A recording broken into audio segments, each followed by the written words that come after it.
En atteignant mes 47 ans, je n'aurais jamais imaginé que la vie pourrait encore me surprendre de manière si profonde.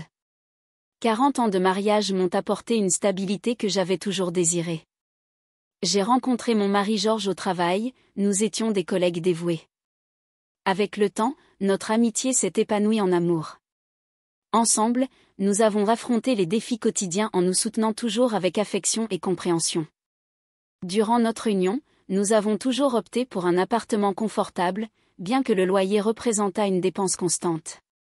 Cela nous permettait de vivre en toute tranquillité, sans les soucis d'un achat immédiat. Les nuits étaient remplies de conversations, de rires et de projets pour l'avenir.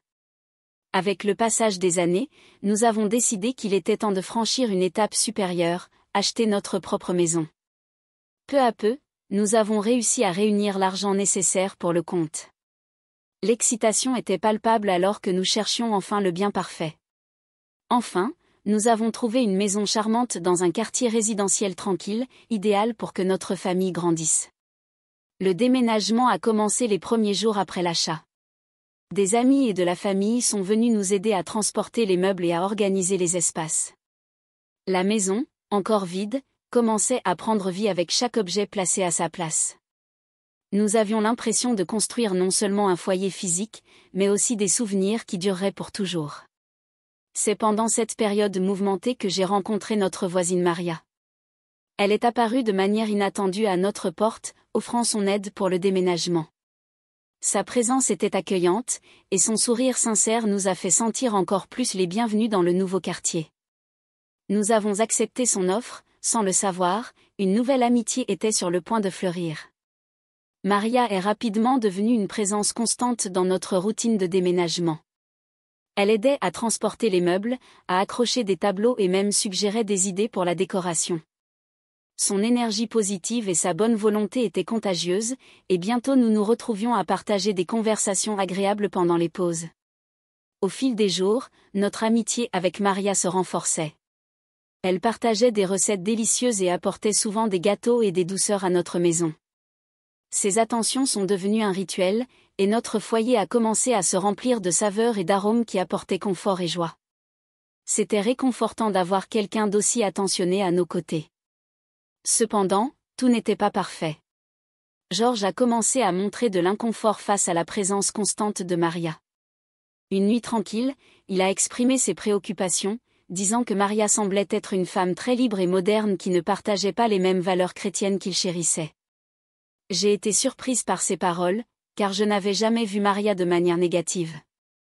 Nous avons essayé de discuter du sujet, mais la dispute était inévitable. Je défendais l'amitié et les bonnes intentions de Maria, tandis que Georges restait ferme dans son opinion.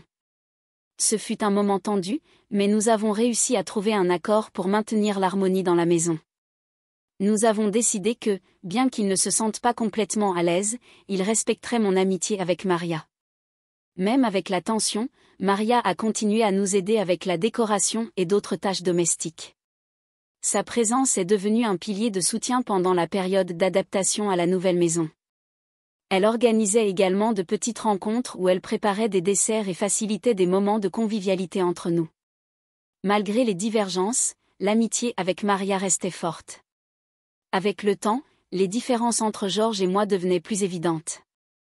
Alors que je valorisais l'amitié et la générosité de Maria, lui voyait ses attitudes comme un écart par rapport à nos valeurs chrétiennes.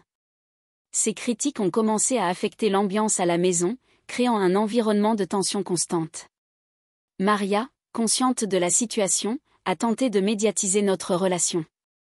Elle comprenait l'importance de l'harmonie familiale et cherchait des moyens d'apaiser les conflits.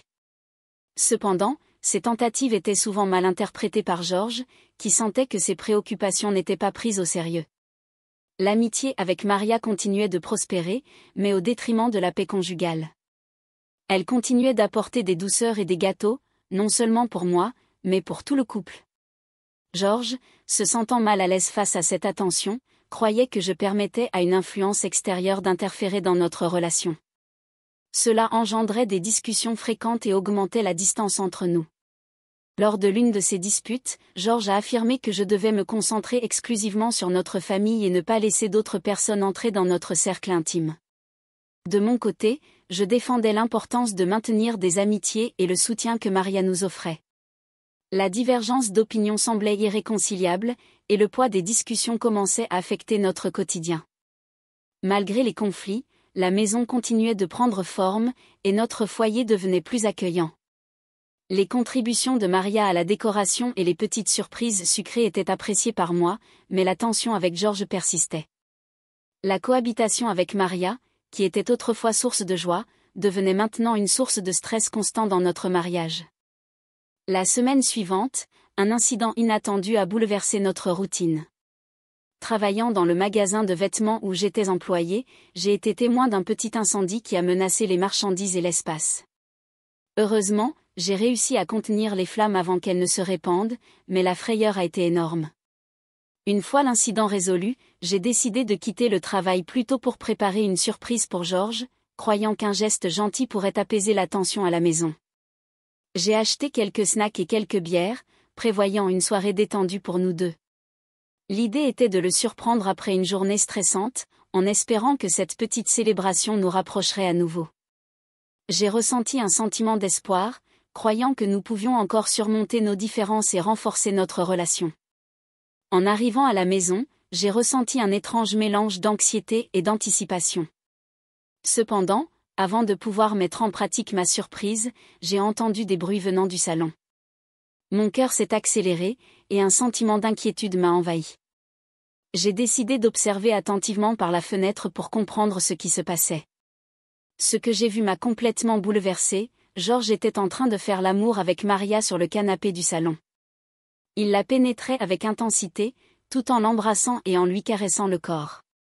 Maria gémissait et en demandait plus, disant qu'elle adorait la sensation de mon mari sur elle.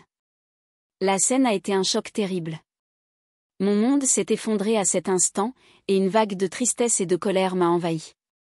Je ne savais pas comment réagir ni quoi faire ensuite. J'ai rassemblé toutes mes émotions, essayant de garder mon calme. Je suis entrée dans la pièce en donnant un coup de pied à la porte. La réaction de Georges a été immédiate. Nous étions tous les deux effrayés et sans parole. Lui, dans une tentative de rejeter la faute, a affirmé que j'avais amené Maria à la maison et que, par conséquent, c'était de ma responsabilité ce qui s'était passé. Je me suis sentie trahie et désemparée, sans savoir comment gérer la situation. Après le choc initial, je me suis retrouvée prise dans un tourbillon d'émotions conflictuelles. La douleur de la trahison se mêlait à la colère des accusations de Georges. Je ne comprenais pas comment notre mariage, qui avait toujours été basé sur la confiance et l'amour, en était arrivé là.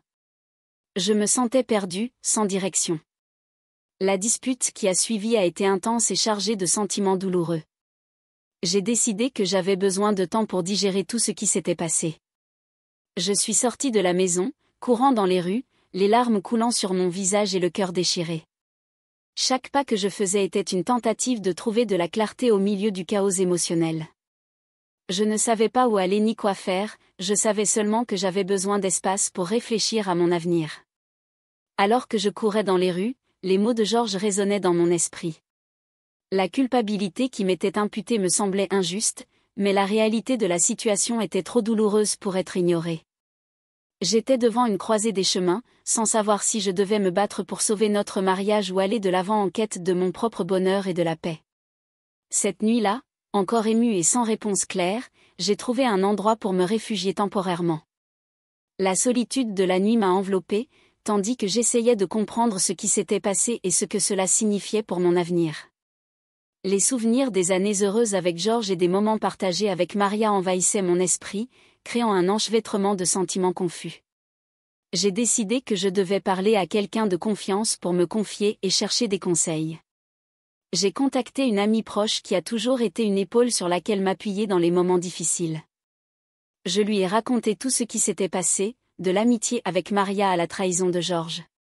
Ses paroles de confort et ses conseils ont été essentiels pour que je commence à avoir une issue à ce cauchemar. En réfléchissant à ce que je voulais vraiment pour ma vie, j'ai réalisé que je méritais d'être heureuse et d'être dans une relation basée sur le respect et la confiance mutuelle. La douleur de la trahison était profonde, mais elle m'enseignait aussi des leçons précieuses sur les limites, la confiance et l'importance de prendre soin de soi-même. L'avenir restait incertain, Mais une chose était sûre, je ne laisserai pas cette expérience définir qui je suis. J'étais déterminée à aller de l'avant, à chercher le bonheur et la paix que je désirais tant. Le chemin à venir serait difficile, mais l'espoir d'un jour meilleur me guidait pas à pas vers un nouveau chapitre de ma vie. Alors, tu as aimé cette histoire? J'espère que vous avez profité de chaque seconde de cette vidéo. S'il t'a laissé curieux d'en savoir plus, tu sais quoi faire, mets un like et abonne-toi à la chaîne pour ne manquer aucun détail des prochains contenus, et bien sûr, activez la cloche. Ainsi, vous serez avertis chaque fois qu'une nouvelle vidéo sortira. Dis-moi dans les commentaires ce que tu en as pensé, j'adorerais connaître ton avis. À la prochaine, je t'attendrai.